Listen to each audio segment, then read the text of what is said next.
In this video, we will talk about how to find the volume of a cylinder.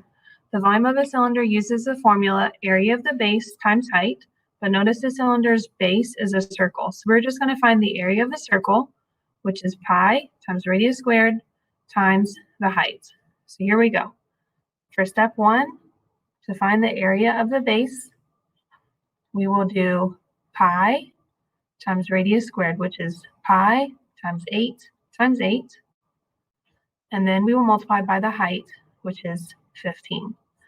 3.14 times 8 times 8 will give us 200.96. Next, we will take that 200.96, which is the area of the base, and multiply it by the height, which is 15. 200.96 times 15 will give us 3,014.4 centimeters cubed.